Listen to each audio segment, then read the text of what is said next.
అందరికీ నమస్కారం. మీరు చూస్తుంది తెలుగు చాణక్య మీడియా. అయితే పోతేపల్లి పంచాయతీ ఉలిపాలెం గ్రామంలో యశ్వంత్ అనే యువకుడిని సాయంత్రం 7:30-8 ప్రాంతాల్లో గుర్తు తెలియని 20 నుంచి 25 మంది 2 కార్లు 10 బైకులతో వచ్చి ఊరంతా తిప్పి కొట్టి తీసుకొచ్చి చిలకలపూడి పోలీస్ స్టేషన్లో అప్పచెప్పడం జరిగింది. ఏంటో విషయం అనేది అడిగి తెలుసుకోవడానికి మన దగ్గర అందుబాటులో కొల్లు రవీంద్ర ఉన్నారు. అడిగి తెలుసుకునే ప్రయత్నం చేద్దాం. బందర్ నియోజకవర్గం పోతేపల్లి గ్రామానికి సంబంధించిన ఉల్లిపాలెం గ్రామంలో యశ్వంత్ అనే ఒక డైలీ వేజ్ వర్కర్ని ఇంట్లో ఉంటే ఫోన్ చేసి బయటికి పిలిపించి అతి కిరాతకంగా దారుణంగా దాడి చేసి దాదాపు 20 మంది 2 కార్లు అదేవిధంగా 7 బైకులు వేసుకొచ్చి అతి దారుణంగా అతన్ని కొట్టడం జరిగింది. దారి పొడుగున బండి ఎక్కించుకుని కొట్టుకుంటూ పోలీస్ స్టేషన్ తీసుకెళ్ళి చిలకలపూడి పోలీస్ స్టేషన్ దగ్గర పడేసి అప్పచెప్పి స్టేషన్లో కూడా కొడతామరా అని చెప్పి అక్కడ బెదిరించి మరి పోలీసులు వాళ్ళ పరిధి కాదని చెప్పి అక్కడి నుంచి తాలూకా స్టేషన్ తీసుకొస్తే తాలూకా స్టేషన్లో అపమానక స్థితిలో ఉండి చాలా అసలు నడవలేని స్థితిలో మనిషి కింద పడిపోయి ఉంటే మరి తల్లిదండ్రులు మరి సమాచారం ఇవ్వడం మేము కూడా అక్కడికి వచ్చి చూశాక చాలా భయం వేసింది. వెంటనే ఇమ్మీడియట్గా హాస్పిటల్కి తీసుకురావడం జరిగింది. మరి ఇప్పుడే ఎక్స్రేలు అవన్నీ కూడా తీస్తూ ఉన్నారు డాక్టర్స్ కూడా. ఇది ఇలాంటి సంస్కృతి గతంలో ఎప్పుడూ లేదు. ఇవాళ ఒక రాజకీయ దురుద్దేశంతో ఇవాళ పేర్ని నాని గారు మరి గతంలో కూడా ఆయన రాజకీయాలు చేశారు, కానీ ఇవాళ వాళ్ళ కుమారుడు వచ్చిన తర్వాత మరీ దారుణంగా బజారుని పడే విధంగా వ్యవహరిస్తూ ఉన్నాడు.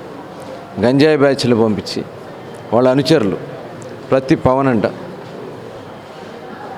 చాలా దారుణంగా అతన్ని బూతులు తిడుతూ మా నాయకుడిది ఫ్లెక్సీలు మీరు చింపారని చెప్పి ఎప్పుడో 15 రోజులకి కట్టినటువంటి ఫ్లెక్సీ గాలికి చిరిగిపోయిందో మరి ఎలా చిరిగిందో తెలియనటువంటి దాంట్లో కావాలని రేపు మేము అక్కడ పోతేపల్లి ప్రోగ్రాం ఉందని ఈ రకమైనటువంటి అలజడులు సృష్టించడానికి మరి కుర్రవాళ్ళ మీద దాడులు చేయించడం. మొన్న సుల్తానగరం కూడా వాళ్ళే చింపుకుని ఫ్లెక్సీ చింపుకుని అక్కడ తెలుగుదేశం వాళ్ళ మీద కేసు పెట్టాలని చెప్పి లోకల్ వాళ్ళకి చెప్తే వాళ్ళందరూ కూడా ఎదురు తిరగడం జరిగింది. బయట నుంచి తీసుకొచ్చి ఎవరో చింపితే వాళ్ళకేం సంబంధం అని చెప్పి వైసీపీ నాయకులు అడ్డం తిరిగితే మరి దాన్ని అక్కడితో ఆపేయటం జరిగింది. ఇదేంటంటే ఒక విశ్వ సంస్కృతికి ఇవాళ గంజాయి బ్యాచ్ల్ని పెట్టుకుని అల్లర్లు సృష్టించి ఇవాళ ఏదో రాజకీయ లబ్ధి పొందాలని చూస్తే మటుకు చూస్తూ ఊరుకోం. ఇది మంచి సంస్కృతి కాదు. ఇవాళ మేము ఖచ్చితంగా చెప్తా ఉన్నాం, యశ్వంత్కి న్యాయం జరగాల. న్యాయం జరగకపోతే ఖచ్చితంగా ఎవరైతే వాళ్ళ అతని మీద దాడి చేసిన వాళ్ళ మీద అటెంప్ట్ మర్డర్ కేసులు పెట్టాలా. లేని పక్షంలో పెద్ద ఎత్తున ఆందోళన కార్యక్రమాలు చేస్తాం. ఖచ్చితంగా ఇలాంటి సంస్కృతిని ముందుకు జరగనివ్వని కూడా హెచ్చరిస్తూ ఉన్నాం. ఏదైనా రాజకీయ పార్టీల్లో ఒక రకమైన భయాందోళనకు గురైనప్పుడు కానీ ఇక ఎందుకు ఏమీ చేయలేమని నిరుత్సాహం వచ్చినప్పుడు కానీ ఇలాంటి బుద్ధులే వస్తాయి. నిరుపేద కుటుంబం అండి పాపం. వాళ్ళు రవీంద్ర గారు చెప్పాడు, పూట పని చేసుకుందే బతకలేని తండ్రి ఏడుస్తూ ఉంటే కడుపు ద్రవిస్తూ ఉంది. వాస్తవంగా చెప్పాలంటే ఈ రోజున ఏదైనా చిన్న కార్యక్రమం జరిగిందంటే బాధ్యత గల ప్రభుత్వంలో ఉండే ఒక మంత్రిగా పనిచేసిన మనిషి, అతనికి సంబంధించిన కుమారుడైనా కానీ ఒక భవిష్యత్తులో ఏదో రాజకీయాల్లో సీట్ తెచ్చుకున్నానని నిలబడాలనే వ్యక్తి ఏదైనా ఉద్రేక పర్వతం ఏదైనా యువతలో ఉంటే దాన్ని సల్లార్చి దాన్ని సమన్వయంగా చేసుకోవాలా అని చెప్పి పంపించాల్సింది పోయి 2 కార్లు ఇచ్చి పంపించి ఒక గ్రామం మీదకి దండయాత్ర పంపిస్తారా? ఏమనుకుంటున్నారు? ప్రజాస్వామ్యం ఉందా? నీ ఇష్టానుసారంగా చేతులకు వెళ్ళిపోయిందా? ఏమిటది? ఏం సాధించావని నీ అహంకారం ఏంటిది? ఏం చేద్దామని మచిలీపట్నాన్ని? ఇక్కడ అందరూ కలిసిమెలిసి రాజకీయాలు చేసుకుంటాం. కులమతాలకు అతీతంగా పండగలకు పర్వాలు పిలుచుకుంటాం. ఈ పార్టీ ఆ పార్టీ అని లేదని పెళ్లి చేసుకుని అందరూ పిలుచుకుంటారు. ఇవాళ అంత మంచి సంస్కృతిని సర్వనాశనం చేయాలనే పరిస్థితి ఎందుకు? భయాందోళన గురి చేసి ఏం చేద్దామని ఎవరు భయపడతారు? దేనికి భయపడాలి? నిరుపేదలు భయపెడతావా? భయపెట్టు. కొల్లు రవీంద్ర గారిని భయపెట్టు. రాజకీయ నాయకులు రాజకీయంగా చూసుకోవాల్సింది పోయి పేద ప్రజల మీద పడి ఇష్టానుసారంగా ఇంటికి తీసుకెళ్ళి కొట్టుకుంటూ తీసుకొచ్చి బండి మీద తీసుకుపోయి ఎక్కడ తీసుకుపోతున్నారో తెలియదని తల్లి అల్లాడిపోతా ఉంది. ఏం సమాధానం చెబుతారు తల్లిదండ్రులకి? ఈరోజు ఏమని సమాధానం చెబుతారు? ఎవరికైనా సమాధానం చెప్పాలి.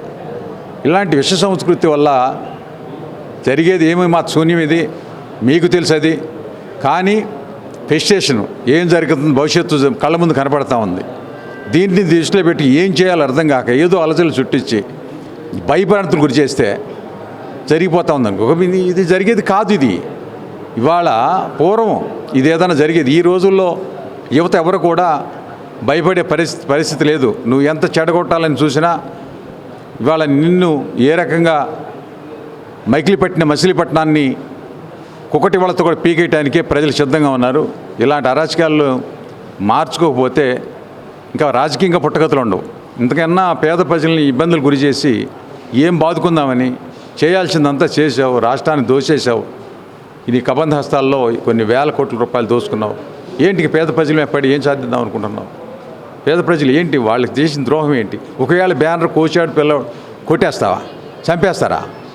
బ్యానర్లు ఎన్ని బ్యానర్లు మీరు నిర్దాక్షిణ్యంగా కోయలేదు? స్టేషన్లో కూర్చొని నిర్దాక్షిణ్యంగా ఒప్పుకున్నారు కదా మా కళ్ళ ముందే బ్యానర్లు కోసామని చెప్పి. పోలీస్ స్టేషన్లో బ్యానర్లు కోస్తే కొట్టేస్తారు. అసలు అది ఎప్పుడో 15 రోజుల నాటి జరిగిన కార్యక్రమాన్ని ఈ రోజున చేయటం అనేది దుర్మార్గం. ఏదేమైనా ఇలాంటి దుశ్చర్యలకి ఖచ్చితంగా అడ్డుకుంటాం, అండగా ఉంటాం. ఆ కుటుంబాలన్నిటి కూడా అందరూ కూడా ధైర్యంగా ఉండాలని చెప్పి సందర్భంగా కోరుకుంటాం.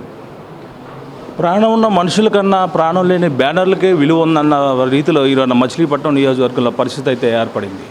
ఇటువంటి పరిస్థితులు మళ్ళీ పునరావృతం కాకుండా ఉండాలని కోరుకుంటూ ఒక పక్కన కొల్లు రవీంద్ర, మాదివాడ రాము తెలియపరిచారు వారు. ఇది కెమెరామెన్ కిరీటితో చిరంజీవి, చాణక్య తెలుగు మీడియా.